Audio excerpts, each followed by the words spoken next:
The number one thing by far is clarity. People kind of do random acts of marketing. They do a little bit of PPC, a little bit of SEO, a little bit of, okay, let's rebrand our website, let's do a new logo or whatever. And none of those things are bad things. They're all good things to do.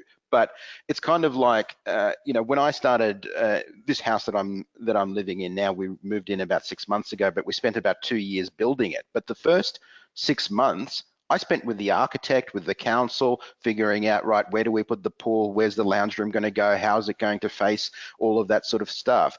Had we just decided, hey, let's just start laying bricks, or let's start digging a foundation without a plan, without a blueprint, would have been a disaster. I mean, so you need to have that clarity, that plan. You need to say, look, this is our defined target market. This is the message that we're going to go to them. This is the media that we're going to use. And then, for sure, let's plug in the tactic.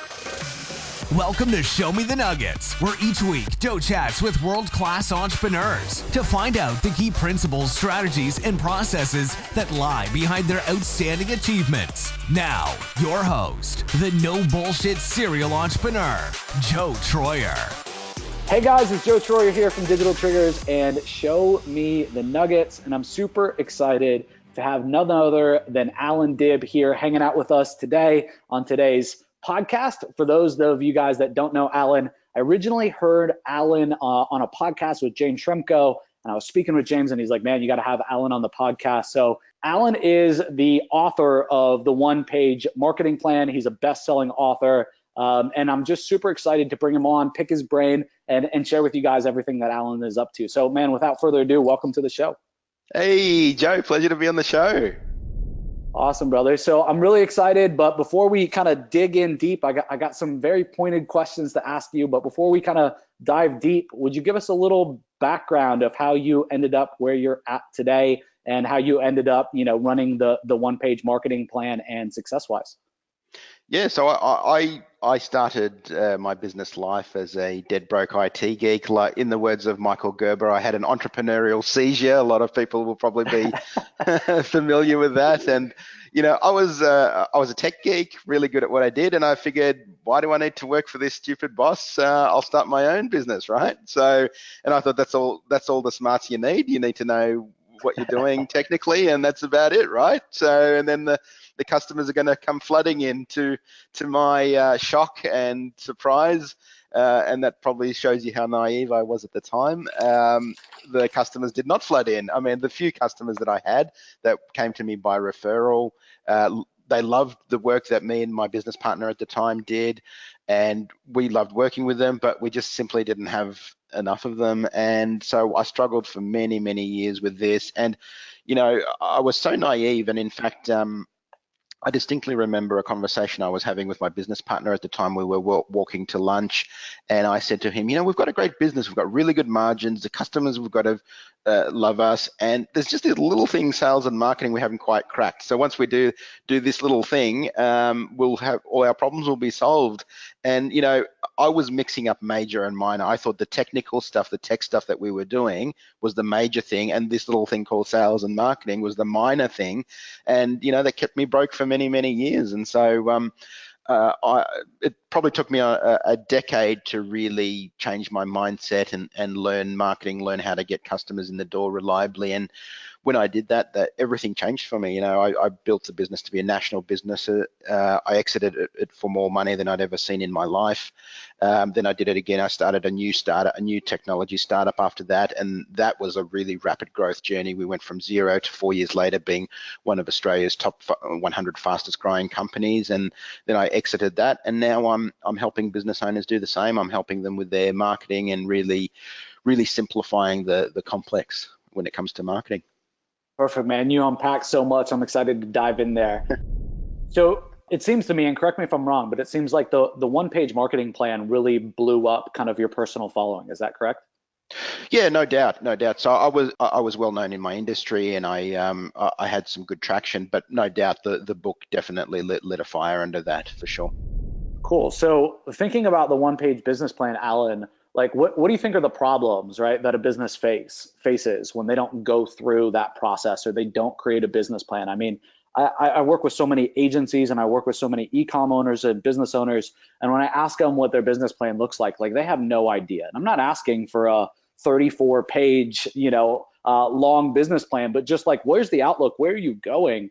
And man, I got like none of them have any idea. Like, and when you Yeah. ask two founders or two co-founders, they have very different stories and ideas of where they're going. You raise a perfect point there. And, the discussion I often have with business owners is, imagine you're boarding an airplane. You're about to take a flight from wherever you are to somewhere else, and you overhear the pilot and the co-pilot chit-chatting, and the co-pilot says, "Hey, you got the flight plan?" And the co-pilot says, "Don't worry about the flight plan. We know how to get there, right?" And wouldn't you freak out and get off that plane? Because there's a high chance that you might not make it to the other side. And so a business is exactly the same. There is so much riding on it. There's yourself, your family, your income, your community, your employees. All of those things are at risk, and very often people do not have a plan for how to get to the other side. And so this is where the planning process comes in. And I think where people kind of get a little bit freaked out is they see these 20, 30, 40 page business plans and they think too hard, too difficult, too expensive. And they're right. That was my experience in my first business. I had an expensive consultant to help me take me through the business planning process. And then I ended up with a big, thick document. It had charts, it had projections, it had graphs, all of that sort of cool stuff. And it was pretty useless. I shoved it in the top drawer of my desk, never saw it again, ever again, until we were moving out of the office and I tossed it in the trash. And so when I was working with clients, I wanted them to have clarity by creating a plan, and I was getting pushback, too difficult, too expensive, too hard, all of that sort of thing. And that's really what led me to create a one-page marketing plan process. So you took everything that everybody hated and you made it simple. What a brilliant idea. I think you're the first person ever to have that idea, right, Alan? I don't know if I'm the first person to have that idea, but I took it's kind of what you mentioned, James Schramko, and James Schramko really introduced me to the idea of the 64-4, right? So where 4% of your inputs make 64% of the result. And that's what I wanted to do with the marketing planning process. So yes, you could probably create a much more comprehensive marketing plan, spend heaps more time, but this is the 4% that will give you the 64% of the result. So when you talk with businesses that don't have a business plan, what do you think are the kind of the main key problems that they have? I mean, you hit on, a lot of the people that they're letting down, from employees to team members to family to time, like all the affected areas. But I mean, what are the business problems you think that are really happening without an effective plan? The number one thing by far is clarity. People kind of do random acts of marketing. They do a little bit of PPC, a little bit of SEO, a little bit of, okay, let's rebrand our website, let's do a new logo or whatever. And none of those things are bad things. They're all good things to do. But it's kind of like, when I started this house that I'm living in now, we moved in about 6 months ago, but we spent about 2 years building it. But the first 6 months, I spent with the architect, with the council, figuring out, right, where do we put the pool? Where's the lounge room going to go? How's it going to face? All of that sort of stuff. Had we just decided, hey, let's just start laying bricks, or let's start digging a foundation without a plan, without a blueprint, would have been a disaster. I mean, so you need to have that clarity, that plan. You need to say, look, this is our defined target market. This is the message that we're going to go to them. This is the media that we're going to use. And then for sure, let's plug in the tactics. Let's get the PPC campaigns going. Let's get the LinkedIn. Let's get the Instagram. Let's do direct mail, all of that. But until we've done some of the planning, spent a little bit of time putting together that blueprint so that we know where the tactical things plug into, then we're kind of flying blind. We're just doing random acts of marketing and we're getting kind of random results as well. Man, you said that really, really well. Random results, right? And nothing really fits. It doesn't go well, man. We see so many businesses like that. Super excited to chat with you about this because I feel like I would say probably 90% of the businesses I work with, I engage with, that follow us, like they haven't taken this one step that I think is just going to make a critical difference inside their business. For sure. So, Alan, can we jump in, man? Can we talk about kind of the three different phases, and can we talk about the canvas and how this thing works and unpack it a little bit? Yeah, for sure, for sure. So if you visualize a single sheet of paper split into three blocks of three, and so the first phase is the before phase. So taking a Dean Jackson kind of concept with the before, the during, and the after, and then each of those are split up into three. So there's basically 9 blocks on a single canvas, and we go through we basically map out a direct response marketing plan on a single page. And so the thing about a single page that I really love is, first of all, it's easy to do. You can do that in 20-30 minutes. The second thing is it really helps you synthesize the core things. Like if you're anyone, I think, was it Einstein who said it? I can't remember, but they said any idiot can make something more complex, but it takes a genius to make something simpler, right? And so it really gets you thinking about, right, if I've got about the size of a post-it note to think about who my target market is and to think about what my messaging is, I'm really going to get down to the core concepts to really get past all of the fluff. And so the one-page marketing plan, the first block of the one-page marketing plan is selecting your target market. So defining who is my target market, and then we go through the nine steps, which are broken up into those 3 phases: the before, during, and after. All right. So then in the target market, if we're looking at before, during, and after, you're essentially saying who's the target market right now? Is that what you're saying? And then who's the target market for the future? Is that kind of the idea, Alan? No. So we've got the before, the during, and the after, and that kind of represents the journey that someone takes. So the before phase is all about awareness. So someone doesn't even know that you exist. So what is the target market? What is the messaging? And then what is the media we need to reach them? So those 3, the target market, the media, and the messaging, those 3 make up the before phase. Now we've got awareness. So someone, let's say, if we're thinking of the world of PPC, they've seen our ad, right? So that's created awareness. When they click, now they're in the during phase. So now they've got an opportunity to hit our landing page, opt in, do whatever, or call our phone number, whatever, and now they're in the during phase. So they've got awareness, but we still have not converted them as a client. So the during phase is about taking someone from knowing that you exist to converting them to a paying client. Perfect. That makes absolute sense. Thanks for that clarification.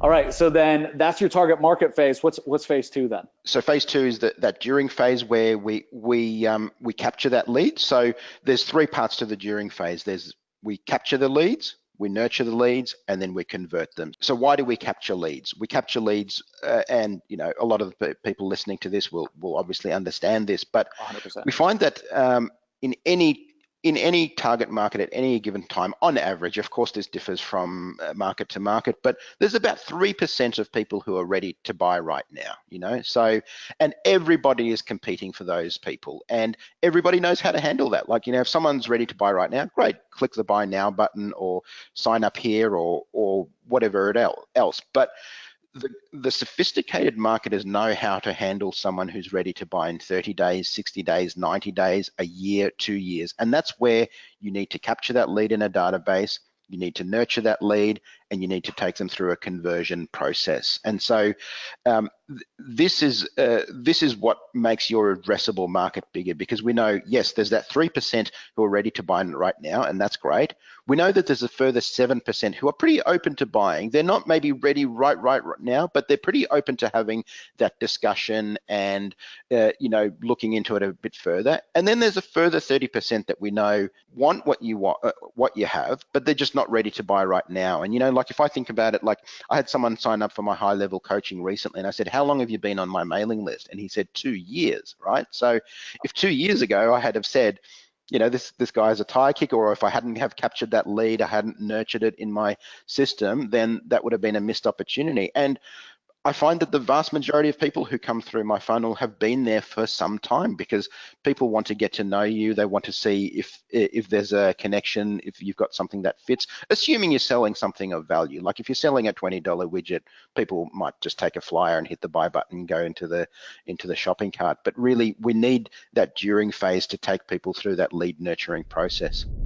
Perfect. So then how do you know, like, when one of these is working and maybe when one of another phase isn't? Like, what are the telltale signs that, like, Alan, you're looking at a business and you're like, man, like they nailed the message, but their target market, like it's off. It needs adjustment, right? Like how do you course correct once you have the one-page marketing plan, right? Because that's obviously going to be part of the journey, right? Like you're not going to hit a home run or a single on every one of these kind of 9 steps. Oh, very, very, very much so. And it's very much about course correcting. And the thing I love about having a one-page marketing plan is that it is something that at any time when you've got better or more information, you can update it, and you should. It's something that it's a living document you can have on your desk, you can have pinned up on your office, and you figure out, you think, you know what, I didn't quite nail my target market before. It's really more this. We're going to drill deeper in, or my messaging wasn't spot on, and it's this message really lands better. And so the troubleshooting process is really, in all of the phases. If you're in the before phase, if you're not getting people who are even aware of you, then we've got a problem in that awareness phase, in that before phase. If we're having people who are not, who are aware of you and who are maybe opting in, who are seeing your offer and all of that, but they're not converting, well, we've got a problem then in that during phase. Or if we are having people who are converting, but there are a lot of refunds, there are a lot of complaints, there is a lot of dissatisfaction, then we've got a problem in that after phase. So I have pulled up the one-page canvas in front of me, and I'll make sure that we link up to your site in the show notes so that everybody can see it. And so we got the target market. When prospects are talking to you about the market, how do you advise them to pick out the part of the market that is really the right fit for them? That's such a great question. So a lot of people, and this is a mistake I made early on, when you do something that can help a lot of people, when you're a doctor, a lawyer, an accountant, or whatever, it feels like you want to cast the widest net. You want to say, well, I can help everyone, right? I can help all business owners, or I can help everyone, and we have that temptation. And the thing is about that is,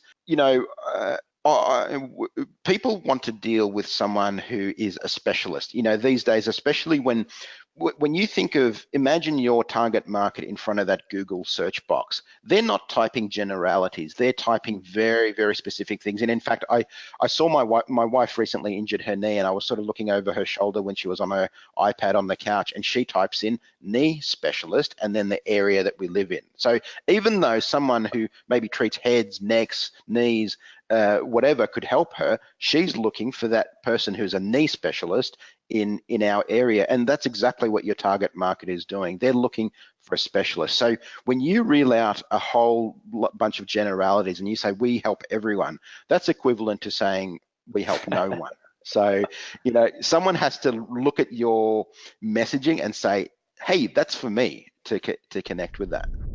Man, it's crazy. We help a lot of agencies, and we do a lot of work on behalf of agencies for other businesses. And I see that so often. They're casting this huge wide net. We work with everybody. And again, like they really are specialists and masters to nobody then. Yes. And the value that they bring and the value of their businesses reflect that. And I'm always trying to get people to buy into the end, right? You want to sell your business, right? Like this isn't a freelance thing. Like you're not going to live forever. Are you going to hand this down? Probably not. So I find that I have to get people to buy into the end so I can get them to even think about some of the things on your one-page marketing plan. That's so awesome. And that's something that I spent a lot of time talking about on the book is how is this thing going to end? And, I think it was Neil Armstrong said, in going to the moon, we really need to solve only 2 problems, right? How do we get there? And then how do we get back, right? And so many business owners, in the excitement to start and build a business, they think about how to get there, how to get to success, and then how do you get back? Like, how do you exit? Yep. How do you, what are you going to do once you've gotten to where you want to go? And like you say, there's going to come a time when you get bored with the business, when you have a health problem, when you find a better opportunity, when you want to pass it on or sell it.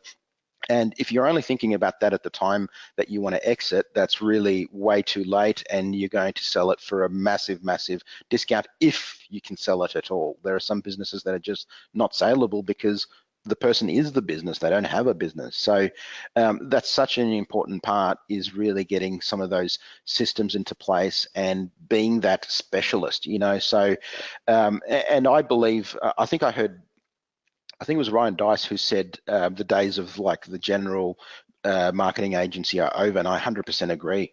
You need to be an absolute laser targeted specialist in what you do. Definitely. If you look at the market sophistication level, right, like it demands that. Like if you're just another generalist agency, what differentiates you from that business's, nephew that now does social media? Like why aren't they just going to give the job to them versus anybody else? So definitely, I think you got to be laser targeted for sure. Exactly. So I'm curious, Alan, we're on the topic of getting people to buy into the one-page marketing plan. I found that to get people to really think through these systems and to get them to really buy into doing just some of the things on this one-page plan, in my experience, I have to sell them what happens down the road. Anything else that's worked for you to get them to really understand, right, the implications of if they don't do this, like this is going to be the effect? Because I want to make sure that people that listen to this episode, people that watch the episode on YouTube, that they really buy into this, because I know the outcome that it'll have on their business if they can just spend the 20 minutes, 30 minutes to really think through these things. Yeah, so there are three things I talk about that will happen as a result of the planning process, and particularly the one-page marketing plan. These are the three things that I want people to take from it. Now, the number one thing I want is clarity, for you to go from confusion to clarity, to really go from like doing random stuff to knowing what we're doing, why we're doing it, and really understanding the map. So, it's one thing to kind of walk through a forest, kind of blindly go left, go right, go here, go there, but it's another thing to be in the forest with a map and you know exactly where you are and exactly where you need to go. So the number one thing you will get is clarity. The second thing is direct response marketing is a complex field, and I spent so much time going to seminars, reading books, learning from mentors and all of that. And I got value from almost all of those. Almost every book, I got a nugget of value. Almost every seminar, I got something valuable. But the thing that I was missing was that structure. Like I was like, I'm a tech geek, right? Like, what do I need? Tell me, what process do I need to follow to get clients in the door? What's step number one? What's step number two? What's step number three? And I just could not find that anywhere. And I don't know, maybe it exists or maybe it doesn't. And so I wrote the book and created the process that I wish I had when I was a dead broke IT geek struggling with that stuff. So it's going to give you structure. It's going to say, start from step one, go to step two, go to step three, and really clarify that for you. And the last thing is it's simplicity. So it's not something complex. It's not where you need to be a rocket scientist. I write in very plain English, in very simple terms.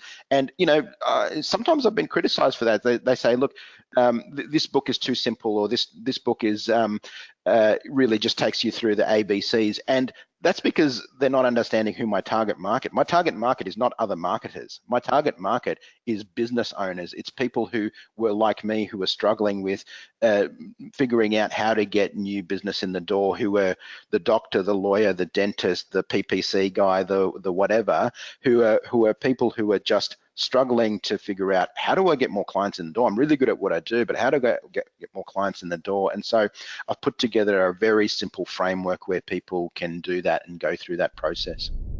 It's really interesting that you said that marketers kind of think that it's too simple.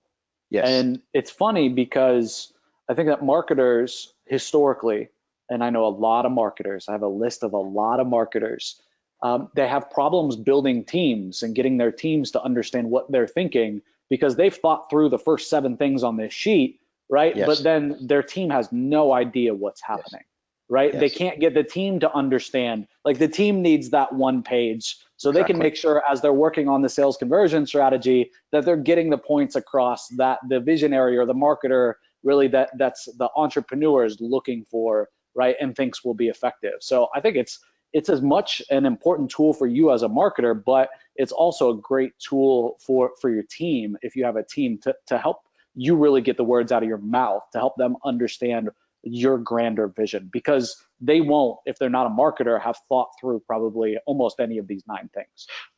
That's 100% right. And literally just yesterday, I mean, we're in the middle of planning for a launch of a new product, and I was talking to my operations manager yesterday, and we were walking through some of the campaign, and to get more clarity, I shared my screen and we loaded up our own one-page marketing plan. We're right, okay, let's have a look. Does this email series, is this congruent with our messaging? So let's pull up our own one-page marketing plan and check the messaging. Let's have a look if the target market is still, we're hitting that right. So you're absolutely right. Even though it may be fully clarified in your head, you do need to make that clarification for your team and the team members. The person doing your website, your copywriting, all of that sort of stuff, they can't download your brain just by osmosis. So you need a way of communicating what's in your mind to your team, to your clients, to contractors that are external to you. So if we we recently did a website redevelopment. So we were working with an external designer, an external contractor, and so we need them to be on the same page as respects our marketing plan. And so we need to say, look, this is why we need an opt-in here, and this is what we need to do here and there. So, and that's part of the planning process. So yes, it's for you, it's to help you get clarity, but it's also, you're 100% right, it's for the people around you, your team, internal and external, to really understand where you're going. For sure. So I've always had a doc talking about kind of missions and values and what we believe in. And then I've also always had docs, Alan, that were like SOPs for processes. Yes. Here's how you write an email sequence like the way that we write it. Here's how we build opt-in pages. Here's how we have hooks, like that level of detail. But I never had something that kind of guided all of that together. And I think that the one-page marketing plan is definitely kind of, for me, I think probably one of the missing ingredients to help my team really understand what the heck we're trying to do with a product or division or a particular business. So as I scale from like one business and acquire another, I find that getting my team up to speed is difficult on that new business, whether it's a new team or a shared team. So I'm really excited to start playing with the one-page marketing plan. Awesome. I'd love to hear how you go. For sure. So any tips on kind of just making the most of this, right? So I'm bought in. I'm sure everybody listening is bought in. We'll link up the one-page canvas and the book. Next steps, expectations, best practices. What would you suggest? So I would suggest is basically just do it. Don't overthink about it. This is designed to be a simple process. It is designed to, and simple is kind of different to easy, right? So, so it's a simple process, but you do need to deeply think about. You need to think about who is really my target market. Who do I want to work with? And the criteria that I often say is, who's fun to work with, who's going to value what you do, and then who's going to be profitable to work with. So if you can hit those 3, then that's a great target market, because, as business owners, we don't want to be miserable, work with people we hate working with, or, people who pay late, are difficult to deal with and don't respect what you do, or you might have people value what you do and it might be fun, but there's just no profit in it. And so you need to, that's going to make your life miserable as well, right? Because that's called a hobby, that's not a business. So, so we want to really hit those 3, who's going to value what we do, who's going to be fun to work with, and who's going to be profitable to work with. So thinking those kind of things through, then messaging. So that may be where you actually have to have some conversations with your target market, and that's kind of scary for us digital geeks kind of thing. So we often want to just sit and hide behind a computer, and that's okay. You can do surveys and things like that, but I find there's nothing like actually having a conversation with a target market, because it's often the things they say between the lines. So when you do a survey, in a survey, if you say, would you prefer burgers or would you prefer a salad? People say, oh, of course I prefer a salad, because it's healthy, it's good for you and everything like that. But if you put a burger and a salad in front of someone, often they'll take up the burger instead. So people are not always truthful in surveys, but when you have a conversation with someone and when you use probing questions, you can often get between the lines. And the other powerful thing is really capturing some of the words they use, the jargon that they use, because you can use that in your copy and you can use that in the marketing, and that helps you enter that conversation that's happening in their mind. So that's a really powerful technique. So in summary, I would say just do it. So literally you could start right now. You don't even have to buy the book. You can grab the one-page marketing plan from the front page of my website. You can download that and start working on it. Of course, I'd love you to buy the book. I'd love you to buy the course and all of that sort of thing. I think that will genuinely help you, but you don't have to. You can literally download the one-page marketing plan canvas right now and start creating a sophisticated direct response marketing plan on a single page. It's going to help you get clarity, it's going to give you structure, and it's going to give you a simple framework for you to do your marketing with. Perfect. So let's talk about number 7 here real quick, Alan. So how I deliver a world-class experience. I was recently at a workshop with Roland Fraser, and he talked about this, and the perspective I think is really interesting. And maybe you've heard this before. I'm not sure where Roland got it, but he said, if anything was possible, and you're not just looking to deliver a 5-star experience, you want to deliver a 10-star experience. If nothing was impossible, time constraints weren't impossible, money constraints weren't possible, what's the 10-star experience that you could give somebody? And it makes you think of all this outlandish stuff. So a client gets onboarded to our digital marketing agency, and we're going to fly them in first class, and we're going to have a full day catered. We're going to have a workshop. We're going to do everything together. Once you do that, then you work through the 5-star. I found that, all right, so what do we do now that we do have time constraints, and what do we do to have similar types of impact and results that is actually achievable? It makes the process of coming up with how do you deliver that world-class experience actually relatable. Like I found it hard looking at a blank piece of paper to say, how do we deliver a world-class experience? I just found it was kind of surface level answers, if you will. It was like, oh, well, we're going to stay in constant communication. We're going to be on the bleeding edge. Like, we're going to show them that we are experts and we're continuing to help them long term. But I found that exercise really made me think completely different about the kind of, as you say at number 7, the world-class experience. Yeah, so that's a really great that's a really great exercise to really figure out, if nothing was impossible, what would I do? But the other thing is, you don't have to do crazy stuff like to stand out. Like, it's so easy to stand out, like because everyone's just, it's the blind following the blind the vast majority of the time. And if you have a look at some of the unique examples that I've got in the book, like there's an e-commerce store, or I don't know if it's still running, but it was called CD Baby, right? Derek Sivers. And, instead of saying, hey, your shipment's on its way, he had this story, this crazy kind of email and all that went viral everywhere. What did that cost him to do that? It probably an afternoon of his time to put together a little bit of a story, a little bit of a fun story, and then that was done. Another example I often use, both personally and with clients, is handwritten notes. People will send an email or a text or whatever, but very few people send like a handwritten note in the mail. And if you think about it, certainly for the gentleman in the audience, imagine it's your 1 year anniversary with your wife or your girlfriend or whatever.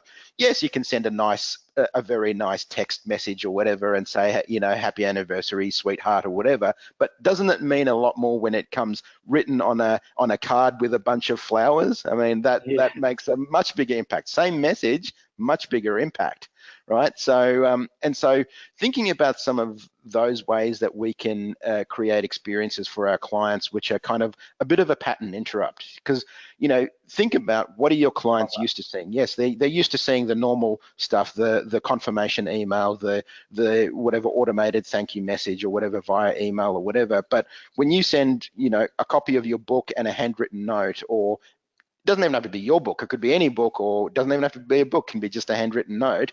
I mean, how much more impact does that happen? And I've seen sales conversions just jump when you introduce little things like that, like, hey, Joe, it was great speaking to you the other day, so thank you so much, and it comes delivered in the post with a handwritten note.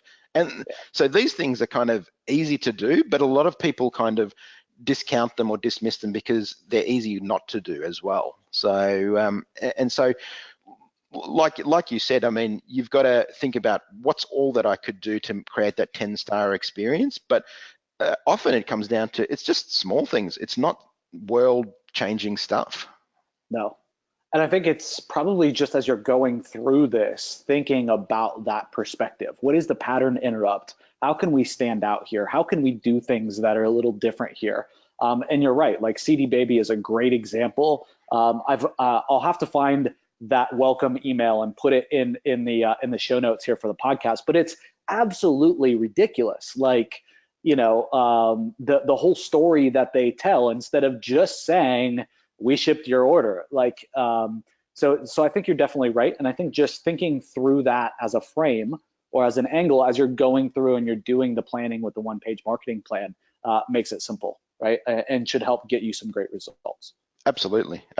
And I remember, I think it's in Robert Cialdini's Influence. He talks about how interactions can become much more magical and create reciprocity. And he lists 3 criteria. He says it's when they're meaningful, it's when they're unexpected, and it's when they're personal, right? So if you can hit those 3, and like I said, it can be with something as small as a handwritten note. It can be, hey Joe, congratulations on winning that award, well done, or happy birthday, or congratulations on the birth of your first child, or whatever. So these kind of things can be meaningful, personal, and unexpected, and that really triggers that 5-star experience with prospects.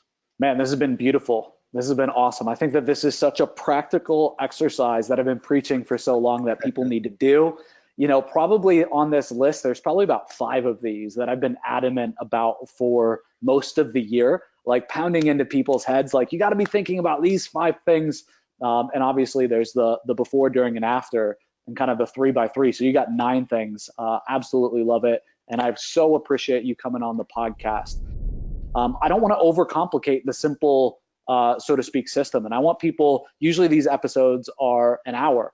So I'm going to link up everything in the show notes, but I want people to take the extra 20 minutes that they have, and I want them to go actually implement the first iteration of the one-page marketing canvas, because I know the impact that that'll have on people's businesses. And that's how everybody's going to get the most results, right? Like, that's how we're going to get the thank yous. That's how you're going to get the lifelong followers. That's how I'm going to get them as well. And so with that in mind, I guess, any last leading thoughts, Alan, before we wrap this up?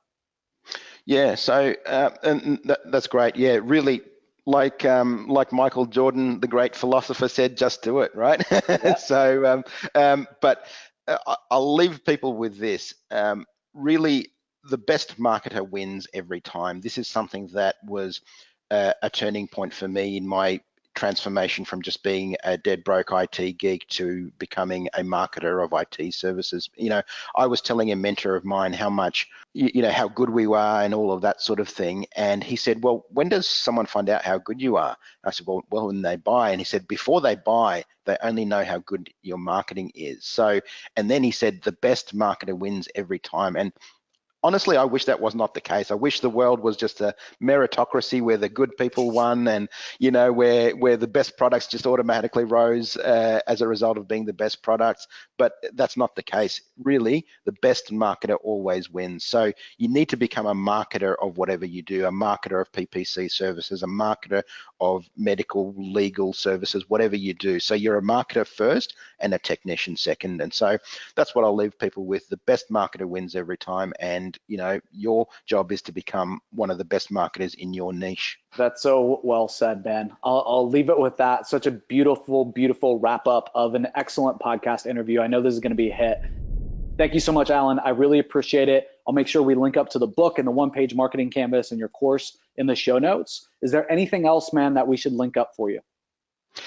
Just grab the canvas from the one-page marketing plan from the website, which is successwise.com. Grab the book wherever books are sold, Amazon, Barnes Noble, all of that sort of stuff.